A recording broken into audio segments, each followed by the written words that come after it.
This channel does not promote any violent, harmful, or illegal activities. All content provided by this channel is meant for an educational purpose only.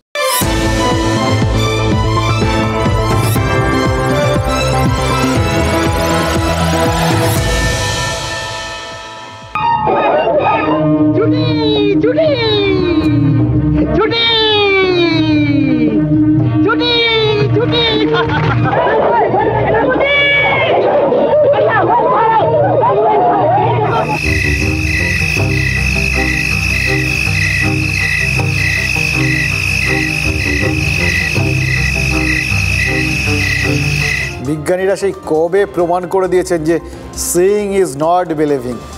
আমরা যা দেখি তা চোখ দিয়ে দেখি ঠিকই, কিন্তু সেটা চোখ সেটাই দেখায় যেটা তাকে দেখতে বলে মাথা, অর্থাৎ আমাদের মস্তিষ্ক। আমাদের মস্তিষ্ক যা দেখায় অ্যাকচুয়ালি আমরা সেটাই দেখি এবং বিশ্বাস করি।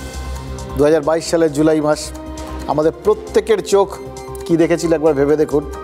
দেখেছিল অর্পিতা মুখোপাধ্যায় বলে পার্থ চট্টোপাধ্যায়ের এক বান্ধবীর ফ্ল্যাট থেকে 2 দফায় প্রায় 49 কোটি টাকা উদ্ধার হয়েছে। দেখেছিল গ্রেফতার হচ্ছেন রাজ্য মন্ত্রিসভার হেভিওয়েট এবং শাসক তৃণমূলের মহাসচিব, আর এক বিরল পদমর্যাদার অধিকারী, একজন বিরল মতি মানুষ। আমাদের মস্তিষ্ক আমাদের কি বিশ্বাস করিয়েছিল রাজ্যের স্কুল শিক্ষায় নিয়োগের ক্ষেত্রে একটা চরম দুর্নীতি হয়েছে, আর তাই ওই মন্ত্রী ঘনিষ্ঠের বাড়িতে কোটি কোটি টাকার পাহাড় উদ্ধার হয়েছে। আর তাই জন্য রাস্তার ধারে ওই যোগ্য শিক্ষকরা যাদের চাকরিগুলো চুরি গেছে তারা ধর্ণা দিচ্ছেন, আর তার জন্যেই মন্ত্রী নিজে গ্রেফতার হচ্ছেন। আর তার জন্যেই তার অপরাধটা ঠিক কোথাও গিয়ে একটা সেটা সম্পর্কে সত্যতা ছিল বা দল সেটাকে রিয়েলাইজ করেছিল, সেই জন্যই তড়িঘড়ি তাকে সাসপেন্ড করে দিয়েছে। তাই তো করেছিল তৃণমূল কংগ্রেস, সাসপেন্ড করেও থামেনি, মন্ত্রিসভার থেকে বাদ দিয়ে দিয়েছিল। আমাদের ব্রেন যা দেখতে বলেছে, আমাদের চোখ তা দেখেছে, আর আমাদের মন সেটাই বিশ্বাস করেছে। কিন্তু মাঝখান থেকে একটা জিনিস তো ভুল হয়ে গেছিল, আমরা ভুলেই গেছিলাম অ্যালবার্ট আইনস্টাইন বলে সেই এক ভদ্রলোক বিজ্ঞানী, সে কবে বলে গেছিলেন reality is merely an illusion, অর্থাৎ বাস্তব কেবলমাত্র এক বিভ্রম মাত্র। আসলে সব ঝুট হ্যায়, সব মিথ্যে, সব ভুল, মায়া। নিয়োগ দুর্নীতি ভুল, চাকরি প্রার্থীদের ধর্ণা ভুল, নোটের পাহাড় ভুল। আর এগুলো কেন ভুল হবে না? ভুল বলেই তো পোক্ত প্রমাণ দিতে পারছেন না তদন্তকারীরা। সেজন্যই তো জীবন কৃষ্ণ শাহ, মানিক ভট্টাচার্য বা অর্পিতা মুখোপাধ্যায় ইতিমধ্যেই জামিন পেয়ে গেছেন, আর পার্থ চট্টোপাধ্যায় জাস্ট দিন গুনছেন। কাউন্টডাউন শুরু হয়ে গেছে, টিক টাক টিক টাক, যে কোনো দিন, আর কদিন পরে ওই সুপ্রিম কোর্ট বলে দিয়েছে 1 ফেব্রুয়ারির মধ্যে প্রাক্তন শিক্ষামন্ত্রীকে জামিন দিতে হবে। এই যে কালকে সুপ্রিম কোর্ট সিবিআই এর জন্য টাইমলাইনটা বেঁধে দিল, সেটা থেকে যাই বলো দারুণ মজা পেয়েছি। এতদিন শুধু আমরা ওই কর্পোরেট ব্যবস্থার জাঁতা কলে পিসতাম, জানেন তো। এখন মনে হচ্ছে পুরো ব্যবস্থাটাই আস্তে আস্তে বেশ একটা কর্পোরেট স্টাইলে চলে আসছে। সে যতই অভিষেক বন্দ্যোপাধ্যায় তৃণমূলে কর্পোরেট স্টাইল আনতে গিয়ে আলটিমেটলি ওই কর্পোরেট থেকে তৃণমূল সাবেকি আটচালার ঠাকুরে ফিরে গেছে, কিন্তু যাই হোক কর্পোরেট স্টাইলটা আছে, আর সেটা এখন বিচার ব্যবস্থায় চলে এসছে। দেখবেন সমস্ত সেলস টিমের একটা টার্গেট থাকে, কোয়ার্টার, এই quarter, first quarter, second quarter, এইভাবে ধরে ধরে তাদের কাটা ছেঁড়া হয়। সব কটা কোয়ার্টারের আবার একটা নির্দিষ্ট টার্গেট থাকে, এই কোয়ার্টারে আগের কোয়ার্টারের অ্যাচিভমেন্টকে টপকে যেতে হবে, এরকম পুরো ফিক্সড সব কিছু বেঁধে দেওয়া। কাল পার্থ চট্টোপাধ্যায়ের জামিনের জন্য যখন আদালত সময় বেঁধে দিয়ে একটা নির্দেশ দিল, তখন কিন্তু সেই ফিলটাই হচ্ছিল, জানেন তো। মনে হচ্ছিল এতদিন ধরে যা দেখেছি, যা বুঝেছি, তা যে তলায় তলায় বদলে গেছে সেটা তো বুঝতে পারিনি। এতদিন কি দেখেছি পৃথিবীর সমস্ত কিছু একদিকে, আর রাজনৈতিক নেতাদের প্রতিশ্রুতি আর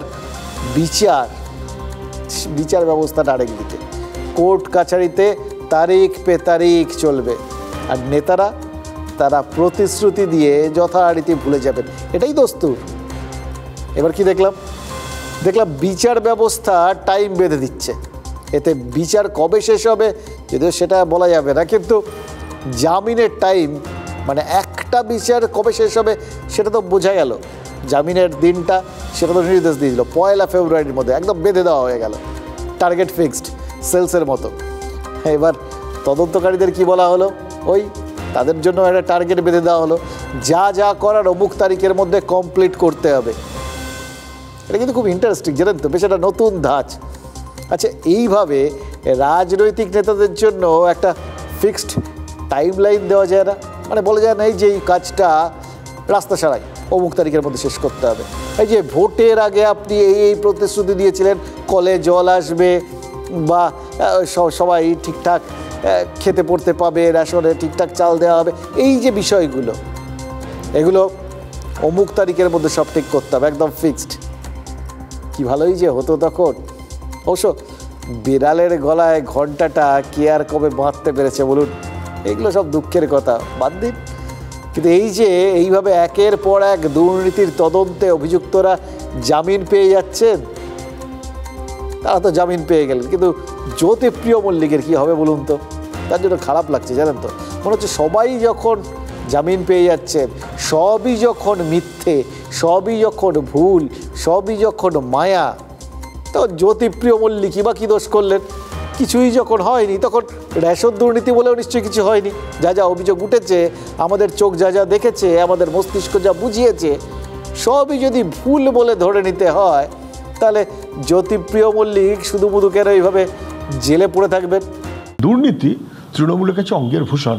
তো বেচারা জ্যোতিপ্রিয় সেবার বেশি দিন বাদ যায় কেন? এবার তার জামিনের ব্যবস্থাও নিশ্চয়ই তৃণমূলের লোকেরা দিল্লির সঙ্গে যোগাযোগ করে কিছু একটা করছে, অপেক্ষায় থাকুন। যে কোনো বন্দির রাইট আছে জামিনের আবেদন করার, কখনো কোর্ট সেটা মান্যতা দেন, কখনো আদালত সেটা মান্যতা দেন না। এখন কখন কোন বন্দির কোন পরিস্থিতিতে কোন যুক্তিতে জামিনের আবেদন কোন আদালত মান্যতা দেবেন, এটা সম্পূর্ণ বিচার বিভাগের ব্যাপার। আমাকে জিজ্ঞেস করছেন কেন? হাইকোর্ট সুপ্রিম কোর্টে জিজ্ঞেস করুন। ভারতবর্ষের বিচার ব্যবস্থায় জেলে থাকা অ্যাক্সিডেন্টাল কেস, বেল পাওয়াটা হচ্ছে তার অধিকার। ভারতবর্ষের জুডিশিয়ারির প্র্যাকটিসই আছে, তারা বেল পান, বেল পাওয়া মানে ছাড়া পাওয়া নয়, তার অ্যাকাউন্টগুলো ফ্রিজ করে রেখেছে ইডি। এটা কোথাও গিয়ে না মনে হচ্ছিল এটা নিজেকে নিজের সান্ত্বনা দেওয়া। শুভেন্দু অধিকারীর কথাগুলো শুনে মনে হচ্ছিল না নিজের জন্য নতুন টাইম লাইন সেট করেছেন, ও ঠিক আছে বেলটা হয়ে গেছে, ঠিক আছে ওতে কিছু হবে না, বিচারটা বাকি আছে। ভেবে দেখুন জ্যোতিপ্রিয় মল্লিক এই কথাগুলো শুনে আরও কত দুঃখ পাবেন। আরে তাই যদি হবে, তার এখনও কি করে এইভাবে জেলে পৌঁছতে হচ্ছে? ইয়ে তো সরাসর না ইনসাফি হ্যাঁ। জ্যোতিপ্রিয় মল্লিক গ্রেপ্তার হয়েছিলেন কবে? সেই 27 অক্টোবর 2023। তার মানে তিনি জেলে আছেন 1 বছর 2 মাস হতে চলল, কম দিন তো নয়। রেশন দুর্নীতি মামলায় এখন পর্যন্ত 2টো চার্জশিট পেশ হয়েছে, দুটোতেই অবশ্য প্রাক্তন খাদ্যমন্ত্রীর নাম রয়েছে। এবার ইডি বলেছে জ্যোতিপ্রিয় মল্লিকই কিংপিন, কিন্তু ওই পর্যন্তই। তারপর তদন্তের অগ্রগতি কি হচ্ছে কি হচ্ছে না কেউ জানে না, কোনখানে গিয়ে আটকে রয়েছে, কবে গিয়ে এগোবে কেউ জানে না। এরকম কিংপিন তো পার্থ চট্টোপাধ্যায় কেউ বলেছিল, তাতে কি হলো? আর দেখুন এর মধ্যে বেশ কয়েকবার অসুস্থ হয়ে হাসপাতালে ভর্তি হয়েছেন জ্যোতিপ্রিয়। বিচার প্রক্রিয়া শুরু না হওয়ায় তার আইনজীবীরা জামিনের আবেদন করেছেন। চার্জশিটে নাম থাকলেও যে দিনের পর দিন কাউকে জেলে রাখা যায় না, সেটা তো ওই পার্থ চট্টোপাধ্যায়ের জামিনের নির্দেশেই পরিষ্কার। ওটার উদাহরণটাও এরপরে যে কোনো দিন তার আইনজীবীরা তুলে ধরতে পারেন। দুজনেই তো তৃণমূলের নেতা, দুজনেই তৃণমূলের মন্ত্রী ছিলেন, তাই এক যাত্রায় এরকম পৃথক ফল হবে কেন? যদিও দুটো পৃথক অভিযোগ, কিন্তু ইন্টারলিঙ্কড তো। ওই সবে শুরু হয়েছিল নিয়োগ দুর্নীতি নিয়ে টানা আছড়া, তাই জন্যে না গিয়ে রেশন দুর্নীতি নিয়ে টান পড়ল। আর দেখুন অভিযোগ প্রমাণে যদি ইডির সময় লাগে, তাহলে জ্যোতিপ্রিয় মল্লিকেরও তো জামিন পেয়ে যাওয়াই উচিত মনে হয়। জানেন তো যেভাবে চলছে জ্যোতিপ্রিয় মল্লিকও জামিনটা পেয়েই যাবেন, কবে পাবেন জানি না, কিন্তু মন বলছে, সবার মনে বলছে নিশ্চয়ই পেয়ে যাবেন। তাহলেই ব্যাস অল কমপ্লিট, মধুর এনো সমাপয়েত। তৃণমূল কংগ্রেস আরও জোর গলায় বলতে পারবে মেহের আলী সব ঝুট হ্যাঁ। যেমন তারা ইতিমধ্যেই বলতে শুরু করেছে যে ওই তিলোত্তমার ধর্ষণ আর খুনের তদন্তে ওই যে সন্দীপ ঘোষ আর অভিজিৎ মণ্ডল টালা থানার ওসি তাদের যখন জামিন হয়ে গেল তখনই তো তারা সব বলতে শুরু করেছে সব ঝুট হ্যাঁ। তিলোত্তমার বাবা মায়ের কান্না, ডাক্তারদের এত আন্দোলন, সাধারণ মানুষের এত প্রতিবাদ, কী লাভ হলো? ফল কী হলো? এই প্রশ্নগুলো তো উঠতে শুরু করেছে। আর এই প্রশ্নগুলো যখন উঠতে শুরু করেছে না, তখন আরজিকর কর্তৃপক্ষেরও মনে বেশ কিছু প্রশ্ন উঠছে। এখনকার কর্তৃপক্ষ তারা ভয়ঙ্কর আতান্তরে পড়ে গেছে জানেন তো। হাসপাতালের 8 তলায় একটা ওই ওটি কমপ্লেক্সের ঘর, অর্থোপেডিক্স তাদের ওটি অপারেশন থিয়েটার, সেটা সিবিআই সিল করে রেখে দিয়েছে। এবার তার মধ্যে অর্থোস্কোপির মেশিন টেশিন রয়েছে।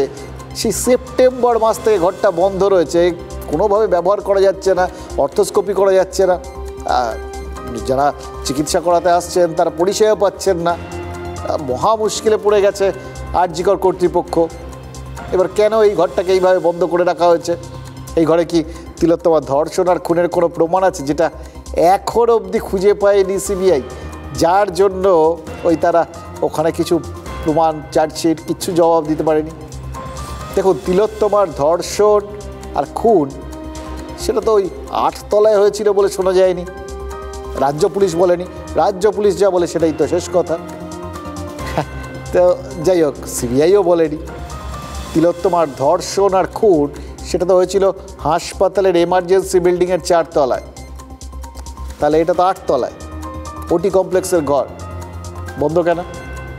সন্দীপ ঘোষ আর অভিজিৎ মণ্ডলের জামিনের পর এই প্রশ্নগুলো যখন উঠছিল তখন তো এটাও শোনা যাচ্ছিল যে ওই ঘরগুলোতে হ্যাঁ শোনা গেছিল কিছু ব্যবহৃত গ্লাভস পাওয়া গেছে, কিছু ওই ব্লেড পাওয়া গেছে, তারপর ওই কোথাও কোথাও পেডিয়াট্রিকের লোকজনের মুখে শোনা গেছিল যে ওখানে কিছু রক্তের ছাপও নাকি পাওয়া গেছে, এরকম বিভিন্ন কিছু নাকি পাওয়া গেছে। সেটা তো শেষ কথা না, তাতে পাওয়া গেছে তো পাওয়া গেছে, কি হয়েছে? যদি কিছু পাওয়াই যেত তাহলে তো সিবিআই নিশ্চয়ই সেগুলো আদালতে পেশ করতো, করেনি যখন, তখন তো সব ঝুট হ্যায়, সব তো ঝুট হ্যায়, কিন্তু প্রশ্নগুলো তো সাচ হ্যায়। এখন কি জবাব দেবেন এই আরজিকর কর্তৃপক্ষের এই যাবতীয় প্রশ্নের ঘরটা কবে খুলবে? এই প্রশ্নগুলো যখন উঠছে তখন আরও কিছু কথা কিন্তু বলতেই হবে মনে হচ্ছে। যতক্ষণ ঘর বন্ধ থাকবে, যতক্ষণ এরকম ইতিউতি প্রশ্ন উঠবে, ততক্ষণও সেই কথাগুলো বলে যেতেই হবে যে কথাগুলো আপনারা জানেন, না বললেই না।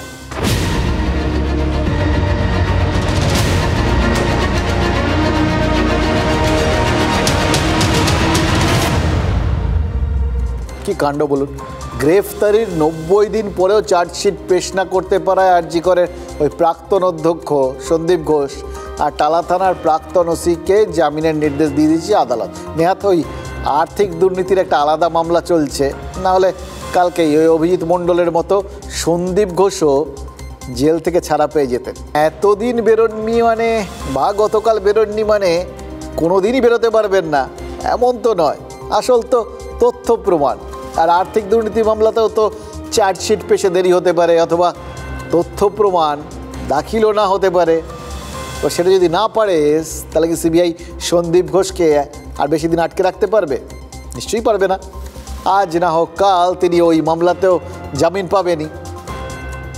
কিন্তু যতক্ষণ জামিন না পাচ্ছেন একটা জিনিস মনে হচ্ছে, আজকের পর একটা অন্তত জিনিস মনে হচ্ছে, কোথাও গিয়ে প্রশাসন একটু অন্তত স্বস্তিতে থাকছে। মানে অ্যাটলিস্ট এই একটা বিষয়ে প্রশাসন হয়তো এটা ভাবতেও পারে যে আরে দিয়ে দিক না চার্জশিটটা, এক্ষুনি যেন ছাড়াটা না পায়। কারণ সেক্ষেত্রে যে ইঙ্গিতটা দেখা যাচ্ছে, একটা থিতিয়ে যাওয়া জিনিস আবার প্রাসঙ্গিক হয়ে উঠবে। অলরেডি তো হচ্ছেও সেটা। তিলোত্তমার ধর্ষণ আর খুনের প্রতিবাদে যে আন্দোলনটা পুজোর পর একটু একটু করে দেখেছিলেন না, কিরকম এটা থতিয়ে গেছিল, সেই আন্দোলনটাই তো নতুন করে মাথাচাড়া দিয়েছে। আজ কলকাতার চিকিৎসক আর ডাক্তারি পড়ুয়াদের একটা মিছিল হয়েছে, কংগ্রেস মিছিল করেছে এই একই ব্যাপারে, এসএফআই, এসইউসিআই যে যেখানে পেরেছে মিছিল করেছে, সারাদিন ধরে বিভিন্ন জায়গায় মিছিল হয়েছে, এটা কিন্তু একদম বন্ধ হয়ে গেছিলো। আর দেখে কি মনে হচ্ছিল জানেন, এই সিনেমায় দেখবেন আজকাল ওই সিকুয়েল টিকুয়েল বেরোয়, মনে হচ্ছে আন্দোলনেরও সেরকম একটা সিকিউয়েল হচ্ছে। আরজি কর আন্দোলন 2.0, আগেরটা ছিল আন্দোলন আরজি কর আন্দোলন 1.0। প্রথমটা আর কি 1 বলে না, কিন্তু সেকেন্ডটা 2.0 বলে। ওই প্রত্যেকটা ক্ষেত্রে কিন্তু একটা বিশেষ বিশেষ থিম থাকে, যার উপর পুরো আন্দোলনটা দাঁড়িয়ে থাকে। এবার প্রথম আন্দোলনের থিম কী ছিল? প্রতিবাদ।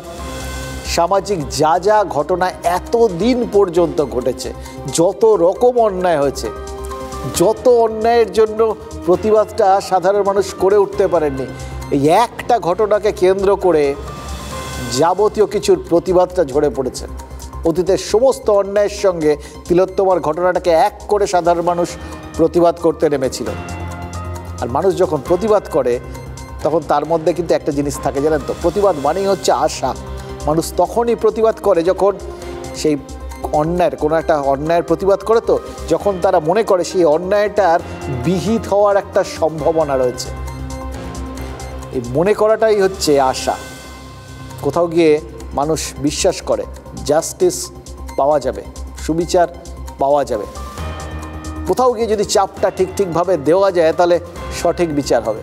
সেই আশাই তো মানুষকে চালনা করে। এই আশা নিয়েই তো আরজি কর আন্দোলন পার্ট 1 হয়েছিল, দেখেছিলেন না? আপনারা অনেকেই তাতে অংশ নিয়েছিলেন স্বতঃস্ফূর্তভাবে। আর পার্ট 2, তার থিম কি? পার্ট 2-র চালিকা শক্তি কি জানেন? হতাশা। ওটা আশা হলে এটা হতাশা। আমাদের তো কিছুই নেই, কিছুই হবে না, আমাদের পাওয়ার কিছু নেই, সবাই আমাদের ঠকাবে। এইভাবেই ঠকে যাওয়াটা আমাদের ভবিতব্য। আমাদের প্রতিবাদ, আমাদের আন্দোলন কোনো কিছুই আমাদের জন্য সুবিচার আনতে পারবে না। তাহলে আর এ সমস্ত করে কী লাভ? সন্দীপ ঘোষ আর অভিজিৎ মণ্ডলের এই জামিনের নির্দেশের পর যত আন্দোলন হচ্ছে তার থিম কিন্তু এই হতাশাটাই। হতাশা ছিলই না, এবং মনে খুব দুঃখ পেয়েছি, এটা তো বুঝতেই পারছি। কোর্ট সিবিআইকে ভালো মনে করেছিল বলে দিয়েছিল, এখন সিবিআই ঠিকমতো কাজ করেনি। আবার যদি কিছু অর্ডারে বেরোয় তাহলে তাই হবে। আন্দোলন সীমিত হয়ে যাওয়ার কারণে সিবিআই এই সুযোগটা নিল। কুলতলি হয়ে যাচ্ছে, ফরাক্কা হয়ে যাচ্ছে, আরজি করে দেরি, তার জন্য কিন্তু হাত জোড় করে বলছি আপনারাই দায়ী। আপনারা হাইকোর্টে গিয়ে নেমন্তন্ন করে ডেকে এনেছেন সিবিআইকে। সিবিআই তো মাননীয় মুখ্যমন্ত্রী বলেছিলেন যে আর 4 দিন পরে বা 5 দিন পরে সিবিআইয়ের হাতে তুলে দেবো, তারা বলেছিলেন। আমরা তো চাইনি সিবিআইয়ের হাতে। বিরোধী দল তারা কথায় কথায় সিবিআই বলেন, তার কারণ তারা জানেন যে সিবিআই একটা ওভার রেটেড। সিবিআই দেখে রাজ্যের তদন্তের নাটকে শিলমোহর দেওয়ার জন্য তারা সিবিআই করে চিৎকার করেন। আমরা তো জানি সিস্টেমের এগেইনস্টে ফাইট করে ইটস নট ইজি। আমরা জানি আমাদের খুব ভেঙে পড়েছি। আমরা এটা ভেবে লড়াই করেছিলাম যে জাস্টিস আমরা পাবোই, কিন্তু আজকে এখানে এবার খুব সুকৌশলে মানুষ যাতে ভুলে যায়, তো একদম দায়িত্ব নিয়ে নিচ্ছে। দেখুন, তিলোত্তমার বাবা মা হতাশা লুকোতে পারছেন না। তারা যখন শুনেছিলেন ওই সন্দীপ ঘোষ, অভিজিৎ মণ্ডল এদের জামিন হয়ে গেছে, তখন ওই কান্নায় ভেঙে পড়েছিলেন। আর তৃণমূল কংগ্রেসের রাজ্য সম্পাদক তার জন্য তো তাদেরই দায়ী করছেন। যাবতীয় পরিস্থিতির জন্য, যাবতীয় দেরির জন্য তারাই তো দায়ী বললেন তো তিনি। আর এই জায়গাটা কিন্তু খুব ভয়ানক, জানেন তো। এই জায়গাটাই সব থেকে চিন্তার, কারণ কিছুই হবে না এই ভাবনাটা যদি আলটিমেটলি মানুষের মনে গেঁথে দেওয়া যায় না, তাহলে তার প্রতিক্রিয়া কিন্তু খুব মারাত্মক। প্রথমত, কিচ্ছু হবে না, প্রতিবাদ করে কোনো লাভ নেই, এটা যদি মানুষ বিশ্বাস করতে শুরু করে, তাহলে যারা পথে নামছেন তারা হয়তো আরও মরিয়া হয়ে পথে নামতে পারেন, আন্দোলনকারীরা উগ্র হয়ে উঠতে পারেন, আর নয়তো দ্বিতীয় একটা রাস্তা খুলে যেতে পারে। পুরো সমাজটার মধ্যে থেকে এই প্রতিবাদ করার ইচ্ছে বা স্পৃহাটাই দীর্ঘ সময়ের জন্য হারিয়ে যেতে পারে। কি হবে? প্রতিবাদ করে তো কোনো লাভ নেই। এবার এটা যদি হয়, কি হবে বুঝতে পারছেন? রাজনৈতিক নেতাদের পোয়াবারও হবে, তাদের স্ট্যাটাস কুও বজায় থাকবে, যা চলছে সেরকমই চালাবেন। এবং তার থেকেও বড় কথা, বাড়তি উদ্যম নিয়ে চালাবেন। সবাই নিজের ইচ্ছে মতো যা খুশি তাই করার খুল্লা পারমিট হাতে পেয়ে যাবেন। সবারই মনে হবে যে এ তো কেউ কিছু করতে পারবে না, হ্যাঁ, প্রতিবাদও হবে না। এখনই তো কারো মনে হতে শুরু করছে কিছুই তো হয়নি। যে ঘটনাটা ঘটেছে কোন পরিস্থিতিতে ঘটেছে, কোন পরিস্থিতিতে একজন ডাক্তার তার কর্মস্থলে ধর্ষিতা আর খুন হতে পারেন, সেটা নিয়ে কাউকে ভাবতে দেখেছেন? কেউ কিছু বলছেন না, একজন বলছেন না। উল্টে কি নিয়ে কথা হচ্ছে? একটা মেয়েকে ধর্ষণ করেছিল, খুন করেছিল, হ্যাঁ অন্যায় তো কি আছে? ডাক্তারকে হাসপাতালের ভেতরে খুন করেছে, এতেই বা অন্যায় কি আছে? মানে খুন ধর্ষণ এটা তো ইন জেনারেল অন্যায়, এটা কোথায় হলো কেন হলো এটা নিয়ে অত ভেবে কী হবে? একটা লোক অন্যায় করেছে, তার মনে হয়েছিল ধর্ষণ করবে, ধর্ষণ করেছে, মনে করেছিল প্রমাণ লোপাটের জন্য খুন করবে, করে দিয়েছে, খুব অন্যায় করেছে, আর তাকে তো পুলিশ ধরে ফেলেছে মশাই, তাহলে তো আর কি মিটে গেল। পুলিশের হাতে থাকলে এতদিনে তার হয়তো ফাঁসি হয়ে যেত। আরও অনেকগুলো ঘটনার মতো লিস্ট সবাই দিচ্ছেন, কুণাল ঘোষ দিয়েছেন, ফিরহাদ হাকিমও বলেছেন, পুলিশ পটাপট সব ধরছে আর ফটাফট ফাঁসি সব ধরে ধরে ফাঁসিতে ঝুলিয়ে দিচ্ছে। 4টে ঘটনার নাম বলেছেন যেখানে চট জলদি সব ফাস্ট ট্র্যাকে ফাঁসির হুকুম হয়ে গেছে, কিন্তু এটা কেউ বলছেন না। 4টে ধর্ষণের ঘটনার কথা তো আপনারাই বললেন এই অল্প কয়েকদিনের মধ্যে, খুব দ্রুত বিচার হয়েছে এটা দেখাতে গিয়ে তো 4টে ঘটনার টাইম লাইনটা আমাদের সামনে পরিষ্কার হয়ে যাচ্ছে। অল্প কয়েকদিনের মধ্যে 4টে ধর্ষণের ঘটনা ঘটেছে, আর আরজি কোর্ট ধরলে 5 নম্বর ধর্ষণের ঘটনা। এর সঙ্গে যদি আরও বেশ কয়েকটা ঘটনা যেগুলোতে এখনও ফয়সলা হয়নি বা ফাঁসির হুকুম হয়নি সেগুলোকে যোগ করেন, সংখ্যাটা আরও বাড়বে। এই যে এত অল্প সময়ের মধ্যে সাম্প্রতিককালে এতগুলো ঘটনা ঘটেছে বলে আপনারা সার্টিফাই করে দিলেন, এতগুলো ধর্ষণের ঘটনা একটা সমাজের পক্ষে গৌরবের ব্যাপার। কেউ বলছেন না তো এটা কি করে এইরকম ধর্ষণ হলো? কি বলছেন? অভিযুক্তকে পুলিশ ধরে ফেলেছে, এটাই তো বড় কথা। ঘটনাটা যে ঘটেছে সেটাই যে আসলে যাবতীয় দিক থেকে সমাজের মানে কত বড় একটা গণ্ডগোলের জায়গা, সেটাকেই সবাই মুখ ফিরিয়ে থাকছেন, ভুলে যেতে চাইছেন। ইনফ্যাক্ট চেষ্টা করছেন যাতে ওই ব্যাপারটা নিয়ে কেউ না ভাবে। ঘটনা যে ঘটেছে সেটা নিয়ে কারোর কোনো মাথা ব্যথা নেই, ঘটনাগুলো যে ঘৃণ্য সেটা নিয়ে কারোর কোনো বক্তব্য নেই, এই ঘটনার শিকড়ই যে উপড়ে ফেলা দরকার সেটা নিয়ে কারোর কোনো বক্তব্য নেই, মাথা ব্যথা নেই। সবাই জাস্টিফাই করতে উঠে পড়ে লেগেছে। এমনভাবে পুরো বিষয়টাকে বিশ্লেষণ করা হচ্ছে, খেয়াল করে দেখুন কি মনে হবে। এরপর যদি কেউ ধর্ষিতা হন, জাস্ট একবার ধর্ষিতা হয়ে দেখুন, কোনো চিন্তা নেই, পুলিশ ঠিক ফাস্ট ট্র্যাকে দোষীকে খুঁজে বার করবে আর তার ফটাফট ফাঁসির ব্যবস্থা করে দেবে। জাস্ট একবার ধর্ষিতা হওয়ার অপেক্ষা। সেই ছোটোবেলায় যেরকম বলতে শুনতাম, একবার গায়ে হাত দিয়ে দেখ তারপর কি করি। শুধু একটাই শর্ত, কোনো রকম প্রতিবাদ করা যাবে না, আর অন্য কোনোভাবে এর এগেস্টে পথে নামা যাবে না। তাহলেই দেখবেন ব্যাস পুলিশ দোষীকে ধরবে, যাকেই হোক, হোক না সে যে কোনো লোক, তাকে ধরবে আর ফাঁসির আদেশ বার হয়ে যাবে। অন্তত নিম্ন আদালতে তো ফাঁসি হবেই, উচ্চ আদালতে কী হবে সেটা পরের কথা। কামদুনির ঘটনায় ওই নিম্ন আদালতের ফাঁসির আদেশ হাইকোর্টে খারিজ হয়ে গেছিল, কারণ ওখানে উচ্চ আদালতে উপযুক্ত তথ্য প্রমাণ পেশ করা হয়নি, অথবা উচ্চ আদালতের মনে হয়েছিল যে তথ্য প্রমাণে ফাঁক আছে। সে তো হতেই পারে, এগুলো তো সব আইনের পার্ট, এগুলোর সবাই শিখে গেছেন এখন, জানেন তো। প্রত্যেকে কারোর সাথে কথা বলুন, দেখবেন এখন ইদানিং এটা সবাই বলছেন, আরে আগে তথ্য প্রমাণ কই? আপনি দেখেছেন খুন করেছে, মানলাম আপনি দেখেছেন খুন করেছে, তথ্য প্রমাণ কই? আর তথ্য প্রমাণ আপনি বলছেন এইটা তথ্য প্রমাণ, তাহলেও তো হবে না, তথ্য প্রমাণটা আদালতে প্রমাণ করতে হবে, তারপর তো ওই তথ্য প্রমাণই শেষ কথা। লাইফে ওর বাইরে আর কিছু নেই, তথ্য হওয়ার ওপরে তথ্য প্রমাণ, তাহার ওপরে নাই, তার ওপর কিচ্ছু করার নেই। অর্থাৎ অপরাধী যদি খুব সুন্দরভাবে সতর্ক হয়ে অপরাধ করে, অপরাধটা যদি ধামা চাপা দেওয়ার সব ব্যবস্থা করে, তাহলে সেটা অপরাধী নয়। এটা ধরে নিতে হবে, এটা বুঝে নিতে হবে। এই শিক্ষাটা যদি মানুষকে একবার দিয়ে দেওয়া যায়, মানুষ যদি এই শিক্ষায় একবার শিক্ষিত হয়ে যায়, ব্যাস আর কোনো চিন্তা নেই। তাহলে পথে নেমে নিজের প্রতিবাদ আর কেউ করার কথা ভাববেনই না। তাদের লাভ কার হবে? কার? আবার রাজনীতির। আজকের দিনে দাঁড়িয়ে রাজনীতি আর রাজনীতিকদের লাভ হওয়াটাই তো সব থেকে গুরুত্বপূর্ণ বিষয়। যারা রাজনীতি করেছেন তাদের ওপরে থাপ্পড় খাওয়া হলো, যেখানে দুটো রেপ মার্ডারের কনভিকশন হয়ে গেল, সেখানে এটা নিয়ে নাটক চলছে। যদি সত্যি সত্যি ন্যায় দিতে হয়, পলিটিক্স নয়, তাহলে আমার মনে হয় যে সেই পরিবারকে এবং যারা গেছিলেন কোর্টে তাদের বলা উচিত যে এটা রাজ্য যেটা সিট গঠন করেছে তার হাতে এটা ফিরিয়ে দেওয়া হোক।